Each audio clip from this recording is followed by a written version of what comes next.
Às vezes é interessante nós prestarmos atenção nos detalhes da palavra de Deus, porque esse é um livro tão perfeito, mas tão perfeito, que às vezes um detalhe pode fazer uma diferença muito grande. Como o irmão ontem mencionou aquela passagem em Coríntios: vós sois o corpo de Cristo, um artigo que foi introduzido ali provavelmente pelos editores, né, para tentar harmonizar um pouco o texto na língua portuguesa, mas quando na verdade o texto quer dizer vós sois corpo de Cristo, e essa diferença esse detalhe faz uma diferença muito grande no entendimento do texto.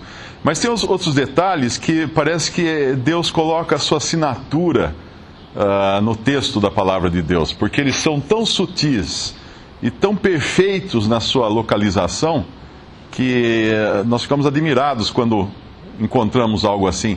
Por exemplo, aquilo ontem que foi falado aqui sobre o apóstolo Paulo, ainda Saulo, ter sido levado para a casa de um homem chamado Judas, na rua chamada Direita, né? Tinha tudo a ver com todo o passado legal, ou legalista de Paulo, andando segundo a lei. Quando nós encontramos na carta de Paulo, ele mandando saudações, eu não sei se é em Romanos que ele fala o irmão segundo, o irmão terço, não sei se tem um quarto também, eu não me lembro qual é a carta, se algum irmão se lembrar qual é a carta que ele fala desses nomes. Tem um que chama-se segundo, tem outro que chama-se terceiro, seria, né? Terço ou terceiro, eu acho. Ou será que é em Coríntios? Eu não me lembro agora. De qualquer maneira, não tem um primeiro, né? Não tem um primeiro, nos nomes que ele menciona ali, não tem um primeiro, porque esse lugar cabe ao Senhor somente. E aqui na nossa passagem, é interessante que ele vai falar agora de certas distorções ligadas ao conhecimento e à sabedoria que estão acontecendo, ou que ele menciona um lugar aqui. O primeiro versículo ele fala: porque quero que saibais quão grande combate tenho por vós e pelos que estão em Laodiceia, e por quantos não viram o meu rosto em carne. Alguns duvidavam, como os coríntios, né? Duvidavam do ministério de Paulo, porque diziam as suas cartas são fortes, mas sua presença é fraca. Outros tentavam acrescentar dores ao seu ministério, ou sofrimentos a ele, pregando o evangelho, mas de forma imprópria, né? Então, tem a palavra que eu não me lembro agora, a palavra que fala por porfia ou alguma coisa assim, queriam acrescentar dores às suas perseguições, né? Não diz exatamente como era que eles faziam isso, mas basta alguém pregar de uma forma distorcida, e como nós sabemos, naquela época o evangelho causava sim perseguições, né? Alguém poderia colocar palavras como sendo de Paulo, mas que não fossem de Paulo, ou alguma coisa semelhante. Mas Laodiceia nos lembra a última carta, a 7ª carta de Apocalipse, que nos fala da cristandade no seu estado mais deplorável, que seria justamente hoje, né? Profeticamente seriam os nossos dias. E hoje o que prevalece é a sabedoria humana. Você vai a uma igreja evangélica, ou mesmo a uma igreja católica, você vai ouvir um sermão ali, às vezes pregam o evangelho, falam da cruz, falam da ressurreição de Cristo, mas na maior parte das vezes são sermões de sabedoria humana, de psicologia humana, como viver bem, como sentir-se bem, como afastar a depressão, ou coisas desse tipo. Coisas que você encontra em livros motivacionais, nas livrarias, em livros de psicólogos. Na verdade, esses assuntos são levados ao púlpito, porque é isso que as pessoas querem ouvir. Não a sabedoria de Deus, como fala aqui, em quem, versículo 3, em quem estão escondidos todos os tesouros da sabedoria e da ciência. Mas a ciência é de Deus, a sabedoria é de Deus. e é Cristo em quem estão escondidos esses tesouros. A ocupação com Cristo é a ocupação com a sabedoria de Deus. Nós vamos chegar lá em Provérbios, no nosso estudo de Provérbios, às quartas-feiras, em 2 capítulos pelo menos, que falam da sabedoria de Deus, que é Cristo. Ali a sabedoria é personificada e nós sabemos que essa pessoa é Cristo. É claro que quando os antigos liam Provérbios, eles não entendiam isso, porque Cristo ainda não tinha vindo. Mas a sabedoria de Deus é Cristo. E a Laodiceia hoje, a cristandade no seu estado atual, ela deixa justamente a sabedoria que vem de Deus, a sabedoria que vem de Cristo. E introduz a sua própria sabedoria. E quando Paulo fala lá em 1 Coríntios, capítulo 1, versículo 17, ele deixa muito claro que a sabedoria de Deus não tem lugar na mente humana. E a sabedoria dos homens é desprezada por Deus. Versículo 17, porque Cristo enviou-me não para batizar, mas para evangelizar, não em sabedoria de palavras, para que a cruz de Cristo se não faça vã. Porque a palavra da cruz é loucura para os que perecem, mas para nós que somos salvos é o poder de Deus. Porque está escrito, destruirei a sabedoria dos sábios, aniquilarei a inteligência dos inteligentes. Onde está o sábio? Onde está o escriba? Onde está o inquiridor desse século? Porventura não tornou Deus louca a sabedoria desse mundo? Podemos chamar de opinião pública. Visto como na sabedoria de Deus o mundo não conheceu a Deus pela sua sabedoria, aprove a Deus salvar os crentes pela loucura da pregação. Porque os judeus pedem sinal, ou poder, ou manifestações, e os gregos buscam sabedoria. Mas nós pregamos a Cristo crucificado, que é escândalo para os judeus e loucura para os gregos. Mas para os que são chamados, tanto judeus como gregos, lhes pregamos Cristo, poder de Deus e sabedoria de Deus. Porque a loucura de Deus é mais sábia do que os homens, e a fraqueza de Deus é mais forte do que os homens. Porque vede, irmãos, a vossa vocação, que não são muitos os sábios segundo a carne, nem muitos os poderosos, nem muitos os nobres que são chamados, mas Deus escolheu as coisas loucas deste mundo para confundir as sábias, e Deus escolheu as coisas fracas deste mundo para confundir as fortes, e Deus escolheu as coisas vis deste mundo, e as desprezíveis, e as que não são, para aniquilar as que são, para que nenhuma carne se glorie perante Ele. Quando nós pregamos a palavra de Deus, não pode existir lugar para a glória do homem. Porque se nós pregarmos a sabedoria de Deus, vai ser a sabedoria de Deus. Não é a sabedoria humana, não é a inteligência humana, mas é essa inteligência que fala aqui. A plenitude da inteligência do capítulo 2 de Colossenses, versículo 2, para que os seus corações sejam consolados e sejam unidos em caridade e enriquecidos da plenitude da inteligência para conhecimento do mistério de Deus, Cristo, em quem estão escondidos todos os tesouros da sabedoria e da ciência. A inteligência da escola, ela pode servir, que nós aprendemos, o conhecimento que nós aprendemos na escola, pode servir para as coisas desse mundo, para a nossa profissão, para saber onde aplicar a injeção ou como construir uma casa, mas a escola não vai nos ensinar a sabedoria de Deus. Não vai nos dar a inteligência que é segundo Cristo. E é por isso que nós às vezes encontramos irmãos em Cristo que são praticamente analfabetos, mas com um entendimento das coisas de Deus assim, maravilhoso, né? De onde vem isso? Do Espírito Santo de Deus. Não é deles. Não fizeram um curso de teologia. A Laodiceia, né, o nosso estado atual da cristandade, em que ela diz, sou rica e abastada, não preciso de coisa alguma, aí sim, você precisa ter um curso de teologia, você precisa ter uma graduação,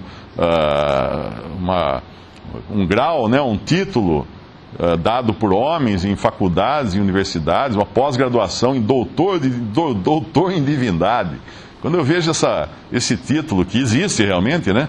Doutor em divindade, eu pergunto, como alguém pode ser doutor em divindade? Conhecer a divindade de tal maneira que ele se tornou doutor? Ou como alguém pode conceder um título de doutor em divindade? Porque a pessoa que concede o título tem que ser maior do que aquele que recebe o título. O que dá o título tem que reconhecer, não, esse realmente é doutor. Para você reconhecer que alguém é doutor, você tem que ser mais do que o doutor. Você tem que ter uma bagagem muito maior do que aquele a quem você concede o título. Então é simplesmente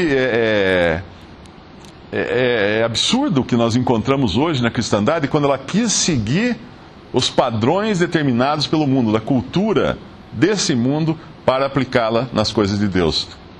E me fez lembrar isso a palavra Laodiceia, aqui no capítulo 2 de Colossenses. O versículo 4 nos fala das palavras persuasivas. E digo isto para que ninguém vos engane com palavras persuasivas. Isso existe, né? É muito fácil. Eu trabalho com oratória, né? Eu sei como existem técnicas de persuasão, existem técnicas de praticamente hipnotizar a pessoa para que ela acredite no que você está falando. Pessoas que dão golpes, né? São muito hábeis nessas coisas. Elas sabem ler o comportamento do seu interlocutor e sabem que palavras usar para que essas palavras sejam como botões que você vai apertando para que a pessoa siga o seu raciocínio e acabe aceitando o seu raciocínio. Então é um terreno de areia movediça quando nós somos cristãos e pregamos a palavra de Deus, porque é muito fácil nós escorregarmos para o lado da persuasão humana, da persuasão intelectual, da persuasão emocional. É muito usado isso hoje, principalmente em religiões pentecostais que mexem muito com o emocional da pessoa. Vai ter uma oração, por exemplo, lá na igreja, eles põem um som de fundo, uma música que é para fazer a pessoa se sentir num espírito de oração. É para estimular a carne, para que a carne sinta-se bem naquele clima, com aquela melodia tocando de fundo, porque essas coisas realmente influenciam. Mas Paulo adverte aqui que ninguém vos engane com palavras persuasivas. E ele próprio, que era um homem versado, não só nas escrituras, mas no conhecimento humano. Paulo certamente estudou filosofia, estudou as ciências da sua época. No capítulo 2 de 1 Coríntios, ele fala: E eu, irmãos, quando fui ter convosco, anunciando-vos o testemunho de Deus, não fui com sublimidade de palavras ou de sabedoria, porque ele as tinha.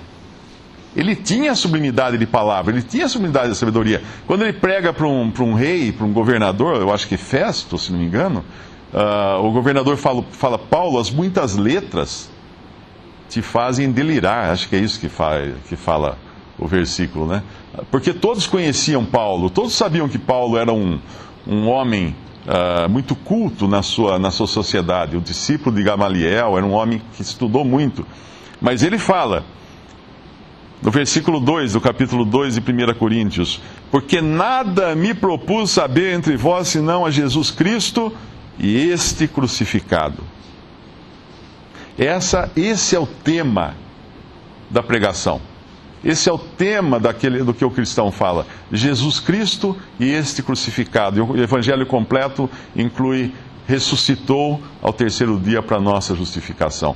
Por mais que uma pregação fale coisas bonitas, coisas agradáveis, coisas úteis para a vida diária, Cristo crucificado, Cristo ressuscitado, esses dois pontos são muito importantes nós entendermos, porque eles nos remetem a uma nova posição que hoje nós temos em Cristo, e não a posição que nós temos no mundo.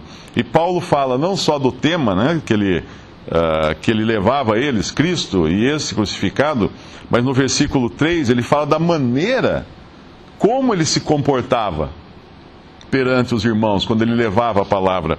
Eu estive convosco em fraqueza, e em temor, e em grande tremor. Essa era a maneira dele. Essa era a condição dele, Paulo, pessoalmente tratando. Obviamente, essa não é a condição que, por exemplo, seria sugerida para alguém que vai fazer um discurso, né?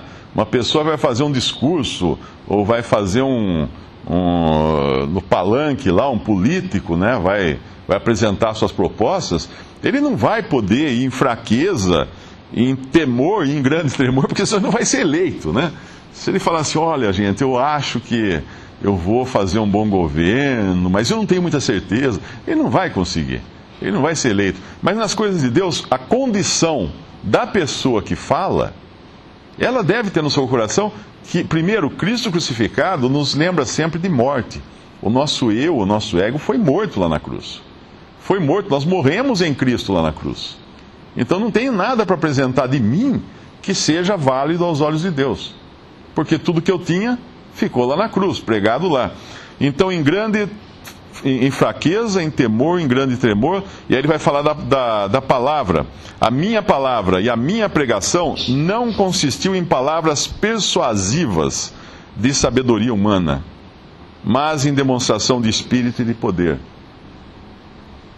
Há muitos anos eu li um livro, que é um livro de vendas, e o autor do livro usa Paulo como exemplo de um bom vendedor, de um grande vendedor, do maior vendedor.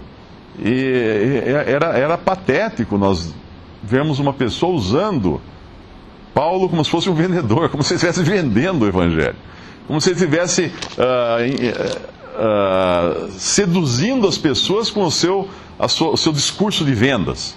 Que em vendas tem, você tem um discurso de vendas, você tem uma forma sedutora, né, de vender, né? Você mostra para o cliente as qualidades do produto, os benefícios, etc, etc.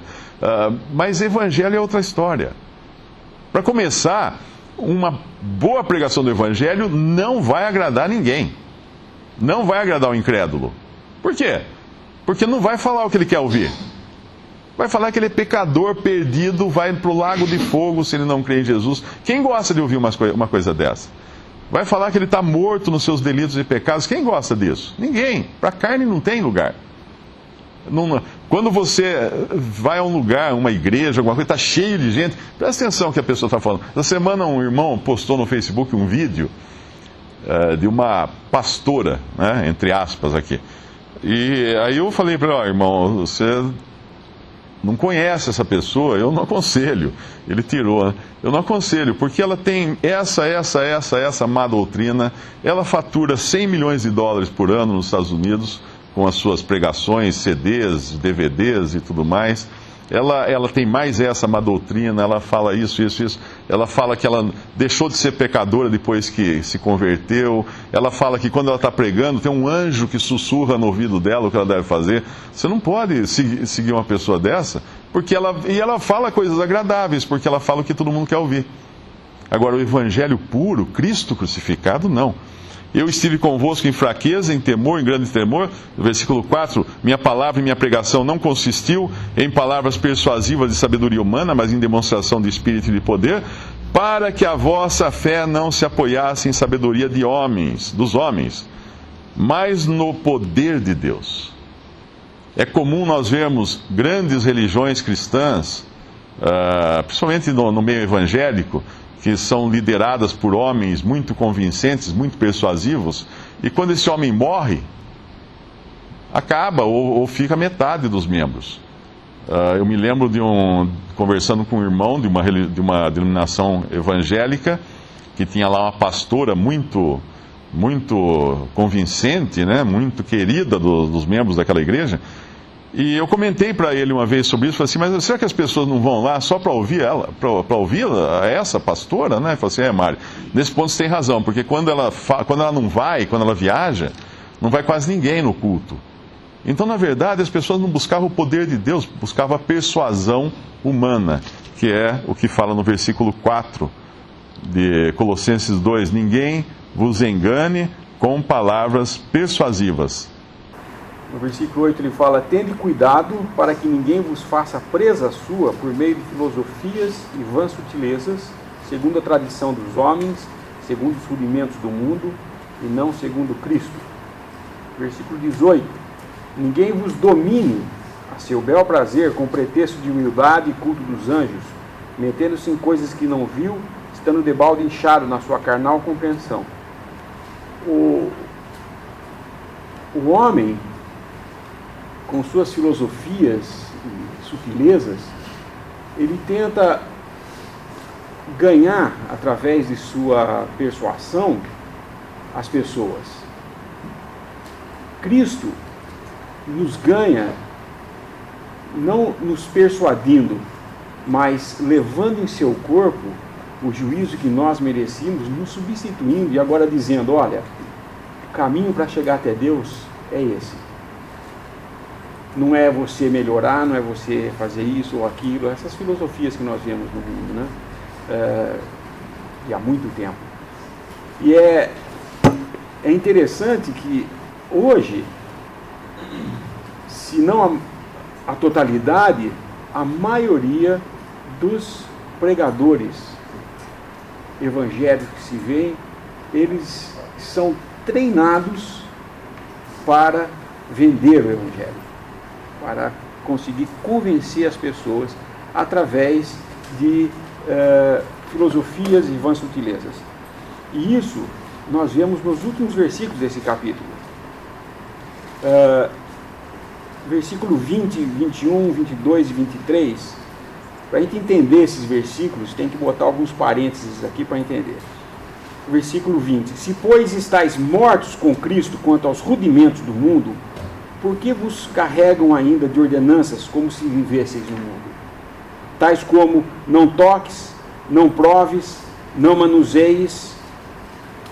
Versículo 22, abre um parênteses: as quais coisas todas perecem pelo uso, fecha o parênteses aí ele continua o assunto que ele estava no 21, segundo os preceitos e doutrinas dos homens. Aí outra vez é aberto um parênteses: as quais têm na verdade alguma aparência de sabedoria, em devoção voluntária, humildade, em disciplina do corpo, mas não são de valor algum. Fecha parênteses, e a última parte fala: para a satisfação da carne. Esse senão aqui não cabe. Então, eu lendo o que Paulo está falando, ele está falando o seguinte: tais como não toques, não proves, não manuseis, segundo os preceitos e doutrinas dos homens, para a satisfação da carne. Na realidade, é satisfazer a carne humana através de preceitos. Olha, se vocês fizerem isso, não toquem nisso, não manuseiem aquilo, que são coisas que perecem pelo uso, segundo os preceitos de doutrina que os homens mesmo inventam, não que Deus colocou para nós. E isso pode ter uma aparência de sabedoria, de devoção voluntária, de humildade, de disciplina do corpo. Mas o que é cristianismo? É disciplinar o corpo, o homem na sua carne? Não, é colocá-lo na sua posição, morto. Foi isso que Deus fez. Deus não disciplina ou deixa o homem numa posição de fazer as coisas certinha para poder ter um lugar nos céus. Não é isso. Deus falou assim: não há solução para o homem senão a morte, mas eu vou fazer com que essa morte caia sobre o meu Filho perfeito, para que ele, ressurreto dentre os mortos, agora comunique a vocês vida e vocês possam seguir a Deus, não mais na carne, porque a carne morreu. Por isso que ele está falando aqui no versículo 20: se estáis mortos com Cristo quanto aos rudimentos do mundo. O velho homem morreu quanto aos rudimentos do mundo em Cristo Jesus. E se nós cremos em Cristo agora, o velho homem está nessa posição. Nós temos que manter o homem nessa posição. Quando nós queremos tirar esse homem dessa posição para ter alguma coisa de que se gloriar ou de ter aparência de sabedoria e tudo mais, nós estamos agindo na carne, portanto não podemos agradar a Deus. O que agrada a Deus? Eu estar em Cristo Jesus. Fora isso, tudo que o homem vier trazer para nós como meios de chegar a Deus, quer seja guardando dias santos, fazendo jejuns, orando demais, fazendo isso e aquilo, promessas e tudo mais. Tudo isso tem aparência de sabedoria, de devoção voluntária, mas não serve para nada, porque só tem valor para a satisfação da própria carne. E qual é o lugar da carne? Morto em Cristo Jesus. Por que eu vou satisfazer algo que morreu? Quando nós queremos fazer isso, nós simplesmente dizemos: eu quero fazer a minha própria vontade e não a de Deus. O que é fazer a vontade de Deus? Em Cristo Jesus. Tudo em Cristo Jesus. Tudo que for fora dele é filosofia e vã sutileza. Isso ele fala no versículo 9, depois de falar de que nele, em Cristo, habita corporalmente toda a plenitude da divindade, que esse é um complemento do que ele falou no capítulo 1, versículo 19, porque foi do agrado do Pai que toda a plenitude nele habitasse, e o complemento é esse, porque nele habita corporalmente toda a plenitude da divindade. Então essa é a fonte do poder, essa é a origem da vida nova do cristão, é em Cristo que tudo que o cristão tem está. E aí continua: e estáis perfeitos nele, que é a cabeça de todo principado e potestade. Então, eu não posso me aperfeiçoar mais do que eu já sou. O crente em Cristo, ele está perfeito em Cristo, é o que está dizendo aqui. O cristão fala assim: não, eu preciso me aperfeiçoar para chegar a Deus, para ir para o céu, para ser salvo. Não, mas aqui fala que você está perfeito em Cristo, em quem habita corporalmente toda a plenitude da divindade. Então não tem um degrau mais alto que esse.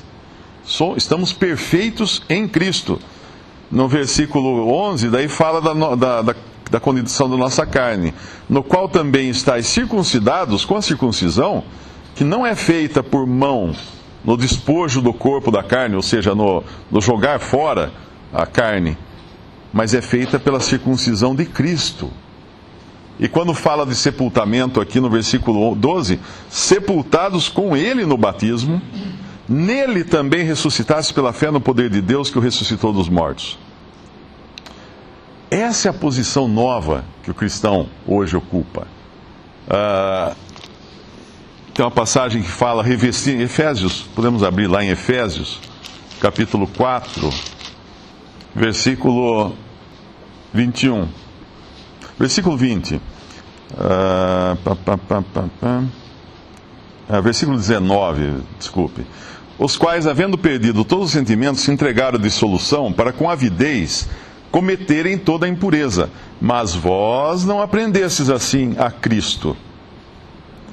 Se é que o tendes ouvido e nele fostes ensinados, como está a verdade em Jesus, que quanto ao trato passado, vos despojeis, vos despis do velho homem, que se corrompe pelas concupiscências do engano, e vos renoveis no espírito do vosso sentido, e vos revistais, isso significa trocar de roupa, do novo homem, que segundo Deus é criado em verdadeira justiça e santidade. Aí vem, pelo que deixar a mentira, falar a verdade, etc, etc, irai-vos, não pequeis, aquele que furtava, não furte mais, não saia da vossa boca nenhuma palavra torpe, isso aqui inclui palavrões, no versículo 29, não entristeçais o espírito, versículo 31, toda amargura e cólera, 32, seja antes benignos, misericordiosos, etc. Essa lista de preceitos morais, a gente poderia chamar assim, né? Preceitos religiosos ou morais, ela existe em todas as religiões do mundo. Qualquer religião que a gente pegue lá o budismo, pegue o shintoísmo, o confucionismo, pegue religiões pagãs, elas terão essa lista de coisas. Faça o bem para o próximo, ajude as pessoas, faça isso, faça aquilo, faça aquilo. Mas o que é preciso entender é que aqui, elas não são dadas para o cristão se tornar alguém melhor. Elas são dadas para mostrar o que nós já somos em Cristo. Por isso que a ordem aqui não é no sentido de praticar essas coisas para melhorarmos. A ordem aqui é nos despirmos do velho homem, que não pratica essas coisas, e nos vestirmos do novo, que anda segundo essas coisas. Então, por já termos sido salvos, por já estarmos em Cristo, temos uma natureza agora que vem de Deus. E essa natureza anda segundo os pensamentos de Deus. A religião pode dizer para você, olha, não faça isso, não faça isso, não faça aquilo, não faça aquilo outro. Deus poderia dizer para você, você não é dos que fazem isso, aquilo e aquilo outro. Seria mais ou menos assim. É como se quando eu errasse, Deus olhasse para mim e falasse assim, Mário, você não é assim. Você não é assim. Isso não é o que você é em Cristo. E eu creio que isso faz um peso muito maior na nossa consciência quando temos esse sentimento, né, de praticarmos alguma coisa errada, alguma coisa que desagrade a Deus, e como se Deus falasse no nosso coração, esse não é você. Esse não é o novo homem que foi feito agora segundo Cristo, né?